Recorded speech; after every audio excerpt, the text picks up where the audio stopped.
आइए देखते हैं, मजा आएगा। भैया ये गलत बात है, बैठ जाओ, ये गलत बात है। नहीं नहीं, ये आंख दिखाना, उंगली दिखाना नहीं। एक सेकंड बैठिए। नहीं नहीं नहीं, आप बैठिए, आप बैठिए। झगड़ा नहीं, झगड़ा नहीं, झगड़ा नहीं। चलिए नेताजी आप उधर आइए, उधर। नहीं नहीं, आराम से बैठिए, बैठिए। झगड़ा नहीं, झगड़ा नहीं करेंगे, प्लीज प्लीज। झगड़ा नहीं, झगड़ा नहीं भैया। बहुत, इधर आओ, इधर आओ, इधर आओ। ये गलत बात है, पूरा कार्यक्रम खराब करने का आप लोगों ने ठेका ले लिया है। ये गलत बात है, ये बिल्कुल गलत बात है। जिनको कार्यक्रम में रहना है रहें, ये यहाँ पर आकर वो नहीं करें, नाटक नहीं चलेगा। ये बिल्कुल गलत बात है। बैठिए सब लोग। गुंडागर्दी करने थोड़ी ना आए हो, यहाँ पर सवाल पूछने आए हो। कितनी गलत बात है ये। 4 लोग उठकर पूरा कार्यक्रम खराब कर रहे हैं, ये बिल्कुल गलत बात है। भैया इधर आओ, मेरे पास आओ, मेरे पास आओ। यहाँ पर तो शराबबंदी और वो है ना, इधर आओ, मेरे पास आओ। क्या दिक्कत हो गई है तुमको? तुम्हारी तबीयत ठीक है क्या? कुछ मतलब मुझे तो आपकी तबीयत ठीक नहीं लग। कुछ भी नहीं। मेरी तरफ देखो, कोई दिक्कत है? लग रहा है कोई दिक्कत है। कुर्सी पे बैठना है, कुर्सी पे बैठना है। इनको आप प्लीज हटा दीजिए, इनको थोड़ी दिक्कत है मुझे लग रहा है। अच्छा नहीं लगेगा, बहुत कम उम्र के हैं और मैं किसी भी तरह की टिप्पणी करूंगी। खड़े हो जाइए भैया, पूछिए सवाल। बात रहा शराबबंदी की बात, तो शराबबंदी जो मतलब कि अभी जो बिहार में जो इतना घोटाला हो रहा है, तो शराब बाहर से बिहार आता है और होम डिलीवरी खुद होता है, होम डिलीवरी होता है। आप यहाँ बैठल रहे, आपको खुद मिलेगा, आएगा होम। अरे हमें नहीं चाहिए भाई, हम लेकर क्या? खुद मिलेगा। अगर यकीन नहीं हो तो जो वेंडर है उससे फोन करवाइए, आपको होम डिलीवरी खुद मिलेगा। कोई भी वेंडर से फोन, कोई भी वेंडर पूर्णिया में कहीं गोला टोला मोहल्ला चल जाइए, आपको खुलेआम मिलेगा। मतलब शराबबंदी खाली 500 का शराब यहाँ 1000 में मिलता है और 1000 का शराब 3000 में मिलता है। सवाल बीजेपी प्रवक्ता से है कि मोदी जी कहते हैं कि बिहार में जमीन उपलब्ध नहीं है। अमित शाह जी का बयान है कि बिहार में जमीन उपलब्ध नहीं है। तो मेरा सवाल है कि पीरपैंती जो भागलपुर का जमीन जो अदानी को दिया गया है, वो क्या गुजरात में है? अगर वो गुजरात में है तो गुजरात में वोट चाहिए बिहार से और फैक्ट्री चाहिए गुजरात में। अडानी से क्या दिक्कत हो गई? दिक्कत कैसे नहीं? तो फिर अमित शाह 20 साल से यहाँ पे जदयू और भाजपा की सरकार। अच्छा, उद्योग धंधे कैसे आएगा? मोदी जी कह रहे हैं कि हमारे यहाँ जमीन यहाँ नहीं है बिहार में अवेलेबल, तो फिर ये पीरपैंती का जमीन अदानी को आप कैसे दे रहे हैं? क्यों दे रहे हैं? आप गुजरात में नहीं है ना, ये तो बिहार का चीज है ना। तो एक जगह दोहरी नीति नहीं चलेगा। बिहार में वोट चाहिए बिहारी का और यहाँ बिहारी राज करेगा, गुजराती। बिहार का एक उद्योगपति बताओ जिसको जमीन दे दी जाए, बता दो। बहुत सारे एक कोई उद्योगपति बता दो, ले ले जमीन। बहुत सारे हमारे देश में ऐसे उद्योगपति हैं। 2 नाम तो बता दो कम से कम। मैम आप जब बोले कि 1 रुपया में अडानी को जमीन दे दिया, आपको मैं 1 रुपया देता हूँ कि आप चौक से हमको 4 लाख। भैया तुम्हारी इतनी हैसियत नहीं है मुझे 1 रुपए में खरीदने की। तुम्हारी इतनी हैसियत नहीं है भैया, तुम्हारी इतनी हैसियत नहीं है। न हम अडानी हैं, मेरे पास करोड़ों की संपत्ति तो है नहीं, ठीक है? नहीं, ये गलत बात है। इधर आओ, इधर आओ, इधर आओ, इधर आओ, इधर आओ, देखो इधर आओ। तुम्हारी इतनी औकात नहीं है चित्रा त्रिपाठी को खरीदने की, ठीक है? अपनी औकात में रहो, अपनी औकात में रहो। खड़े हो जाइए। गलत बात, ये व्यक्तिगत टिप्पणी नहीं, एकदम व्यक्तिगत टिप्पणी नहीं। अपनी औकात के हिसाब से बात होगी, अपनी औकात के हिसाब से बात होगी। अपना 1 रुपया अपनी जेब में रखिए, ठीक है? और फजीहत करवाना हो तो और आगे आ जाओ, फिर कर देती हूँ पूरा फजीहत में। मैम यहाँ का सबसे बड़ा मुद्दा है कि बिहार में ना कि लोग बस पलायन करके मजदूरी करने जाते हैं, यहाँ पर स्टूडेंट को भी पलायन करके दूसरे जगह जाना पड़ता है। यहाँ पर अधिकांश बच्चे जो थोड़ा सक्षम होते हैं वो कोटा जाते हैं। यहाँ पर शिक्षक भी कोटा में बिहारी, बच्चा भी बिहारी। और सुनिए, एनडीए की सरकार है बिहार में, यहाँ पर 2 एनडीए के लोग बैठे हैं। आप कह रहे हैं कोटा में जो शिक्षक हैं वो भी बिहारी? वो भी लगभग बिहारी। क्यों नहीं बिहारी शिक्षकों को बुलाकर आप लगवाते हैं कि बिहार में आइए पढ़ाई? ये चीज सरकार को करना चाहिए। यहाँ पर सब बोल रहे हैं 10 लाख सरकारी नौकरी दे दिए हैं, शिक्षक दे दिए हैं। मैं पूछना चाहता हूँ एनडीए के जो दोनों यहाँ पर प्रवक्ता बैठे हैं, वो हमें बतलाएंगे कि आपके बच्चे सरकारी स्कूल में पढ़ने जाते हैं? अगर जाते हैं तो बताइए। और मैं एक सवाल करना चाहता हूँ। आज हमारे बिहार के मुख्यमंत्री नीतीश कुमार जी हैं, उन्होंने जो शराबबंदी किया है उसके मतलब आप पूर्णिया का जो ग्राउंड रिपोर्ट ले सकते हैं। स्मैक का नशा जो है, इतने पब्लिक बैठे हुए आप पूछ सकते हैं, कहीं न कहीं एक घर छोड़ करके लोग जो है कि लड़का जो युवा पीढ़ी है, युवा पीढ़ी में एक भयानक गैप होने वाला है। गैप हो जाएगा, खत्म हो जाएंगे। सूखा नशा कर रहे हैं, सूखा नशा करके आप घूम सकते हैं पूर्णिया के शहर में, देख सकते हैं किस तरह से प्रचंड है यह स्मैक का नशा। और नीतीश कुमार जी का जो शराबबंदी हो या रोजगार को लेकर के हो, वो युवा के लिए कुछ भी नहीं सोचते। और मैं मानता हूं कि नीतीश कुमार जी बूढ़े हो चुके हैं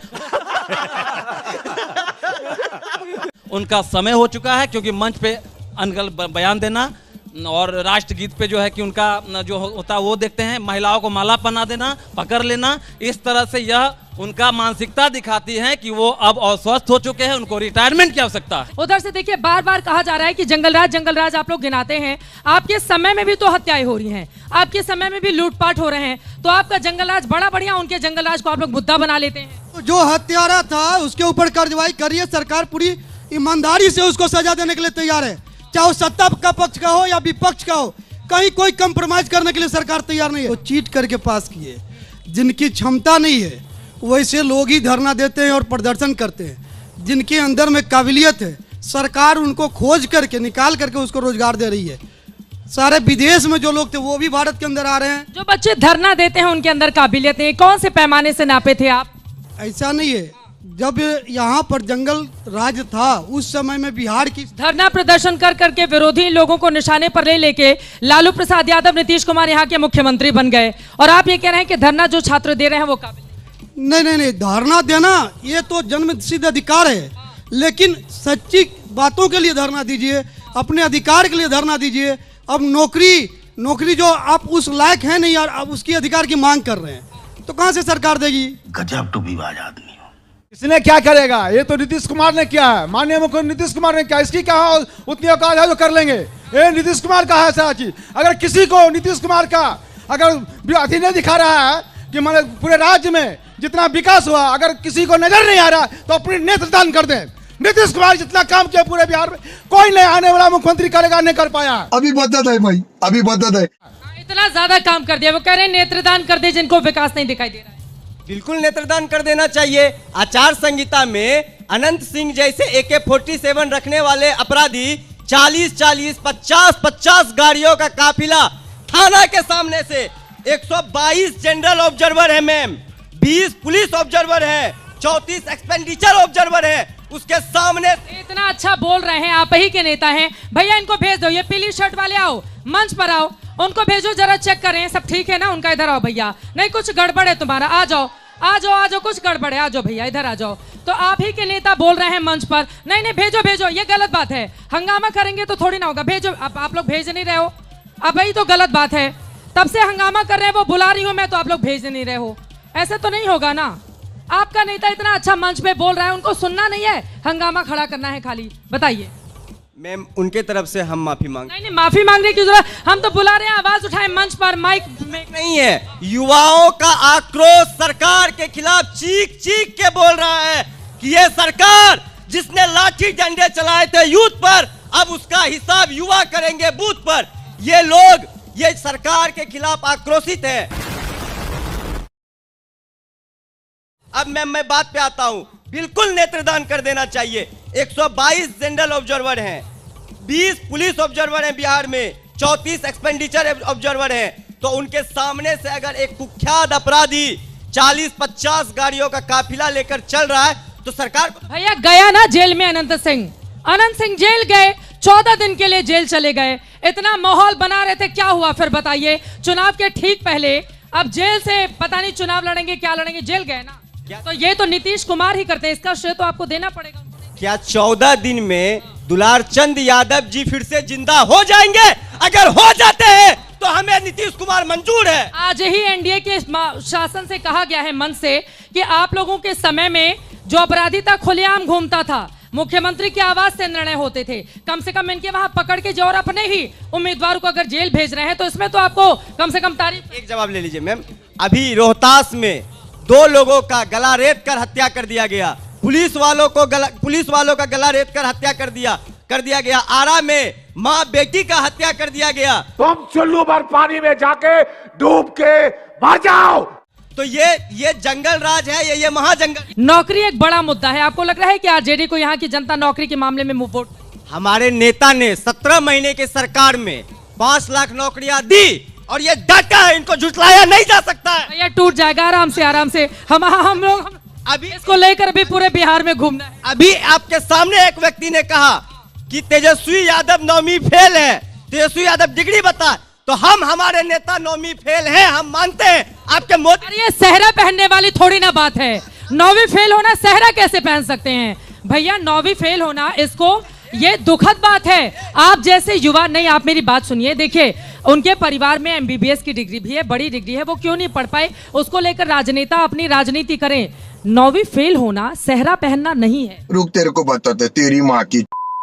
9वीं फेल होना एक डाका है, लेकिन सम्राट चौधरी का डिग्री तो पूरे वर्ल्ड में एग्जिस्ट नहीं करता है ना, वो एग्जिस्ट नहीं करता है। उनका यूनिवर्सिटी और उनका डिग्री।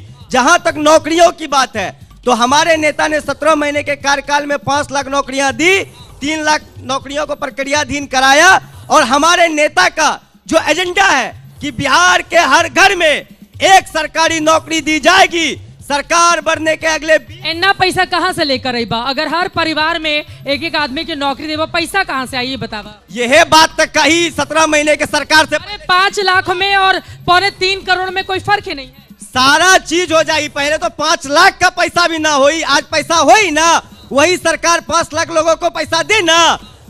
पूरे बिहार में हर परिवार में एक सरकारी नौकरी होगा और बिहार में जब तेजस्वी सरकार बनेगा तो सरकार को पूरे बिहार का एक एक परिवार का लोग चलाने का कार्य करेंगे। ये बड़ी अच्छी बात कही आप। यही नहीं, अभी और सुनिए। एक वो समय था कि अपराधी नेता के साथ उनके घर में बैठा करते थे, और जब वो नेता फरियाद लेकर के जनता जाती थी तो नेता बोलता था कि कुछ देर लेकर के फरियाद लो। एक वो समय था और एक ये आज समय है। किसी भी अपराधी को किसी भी प्रकार का संरक्षण नहीं दिया जा सकता। अपराधियों को संरक्षण नहीं दिया जाता है। मोकामा इसका उदाहरण है। अनंत सिंह इन्हीं के उम्मीदवार थे, देखिए अभी जेल में चले गए 14 दिन के लिए। तो सुशासन बाबू ने अपना दिखाया, ताकत तो दिखाई ना कि अगर हमारा नेता हो, किसी और का नेता हो, किसी भी जाति वर्ग का हो, उसको सलाखों के पीछे भेजा जाए। अपने नेता को तो सुन लो भैया, इतना हंगामा कर रहे हो। आज यहाँ किसान भी बैठे होंगे, जरा पूछ लीजिए इस पूर्णिया में कितने किसानों को धान की फसल के समय यूरिया मिल पाया, कितने किसानों को डीएपी मिल पाया। लाइन में खड़े किसानों पर लाठी चलाई गई। ये वही पूर्णिया है जहां अब लोगों को यूरिया नहीं मिल रहा है, किसानों को। ये बिक गई है गवर्नमेंट, अब गवर्नमेंट में कुछ नहीं है। बात तो सही है। अब एक दूसरी बात कहूंगा, नौकरी की चर्चा आपने की, हमने एक वादा किया। ऑडियो बढ़ा दीजिए, लोगों तक आवाज नहीं जा रही है, ऑडियो बढ़ा दीजिए, बोलिए। नौकरी की चर्चा आपने की, हमने एक वादा किया कि अगर हम सरकार में आए तो बिहार के जो शिक्षक हैं, नियोजित शिक्षक, उन्हें हम राज्यकर्मी बनाएंगे। सुशील कुमार मोदी जी तब वित्त मंत्री थे, उप मुख्यमंत्री थे बिहार के। उन्होंने कहा इस धरती पर भगवान भी आ जाएं तो बिहार के नियोजित शिक्षक राज्यकर्मी नहीं हो सकते। 17 महीने की हमारी सरकार आई, वो सारे नियोजित शिक्षक राज्यकर्मी हो गए। तो हम जो वादा करते हैं पूरा, उस समय भी कहा गया था पैसा अपने बाप के यहाँ से लाएगा, हमने करके दिखा दिया। पप्पू यादव ने जो कामकाज बीते 1 साल, क्योंकि कई बार वो यहाँ से 4 बार सांसद पहले भी रह चुके हैं, उनके कामकाज के आधार पर भी कांग्रेस पार्टी वोट मांग रही है, या छोड़ दिया है कि वो निर्दलीय है, खाली आरजेडी में तेजस्वी यादव का चेहरा दिखाकर लोगों के बीच जाओ? चित्रा जी, आप पूर्णिया शहर घूम के आई होंगी। फणीश्वर नाथ रेणु की जमीन को प्रणाम करते हुए मैला अंचल को याद कीजिए और पूर्णिया की किसी गली में चली जाइए। जिन महिलाओं से आप बात कर रही थी ना, अगर बगल से ऑटो गुजर जाए तो इनके आंचल पे कीचड़ जरूर पड़ जाएगा। 25 वर्षों से यहाँ बीजेपी के विधायक हैं। इन 25 वर्षों में जिस शहर में गलियां नहीं बना पाए विधायक, ये युवा नालायक हैं, जिन्होंने तमाम रिजल्ट निकाल के जो लोग बैठे हुए हैं नौकरियां मांगने जा रहे हैं कि हम तो पास हैं, नौकरी दो, और लाठियों से पीटा जा रहा है। इनको भाजपा नालायक समझती है। ये नालायकों की पार्टी है और ये डिग्री पूछ रहे हैं। ये देश मोदी जी की डिग्री जानना चाहता है और आप खुद बिहार के उप मुख्यमंत्री की डिग्री जानना चाह रहे थे। ये किसकी डिग्री पूछ रहे थे? अनपढ़ों। पूर्णिया के लोग, पूर्णिया के युवा नालायक नहीं हैं। नालायक यहाँ के विधायक हैं जो 25 साल से रहा और पूर्णिया को नहीं। भाई यहाँ की जो समझदार जनता है वही तो चुन रही है ना 25 साल से बीजेपी को। अगर साल 2000 से यहाँ पर कांग्रेस पार्टी या फिर उसके सहयोगी दल खाता नहीं खोल पाए तो यहाँ की समझदार जनता तो इन्हीं के ऊपर, बीजेपी पर भरोसा कर रही है। चित्रा जी, यहाँ की समझदार जनता ने हमारे आदमी को यहाँ का मेयर चुना, यहाँ की समझदार जनता ने हमारे समर्थक को यहाँ सांसद चुना, और यहाँ की समझदार जनता इस बार हमारी उम्मीदवार को विधायक चुनेगी, क्योंकि 25 वर्षों का नर्क ये जनता हटाएगी। तो लेने के देने पड़ गए। एसआईआर यहाँ पर मुद्दा है अभी या नहीं है? खत्म हो गया? एसआईआर पूरे देश का मुद्दा है और उसकी आखिरी लड़ाई सुप्रीम कोर्ट तक लड़ी जाएगी। वोट चोरी का मुद्दा पूरे देश का मुद्दा है। तो पप्पू यादव वोट चोरी से जीते थे या उनको जनता का समर्थन मिला था? अब मैं बता दे रहा हूं, पप्पू यादव जनता के समर्थन से जीते थे, लेकिन जो चुनाव आयोग कह रहा था कि यहां घुसपैठिए हैं, जो मोदी जी कह रहे थे, अमित शाह कह रहे थे यहाँ घुसपैठिए हैं, वो चुनाव आयोग बता दे कितने बांग्लादेशियों की। हमको कुछ नहीं पता। मजा आया।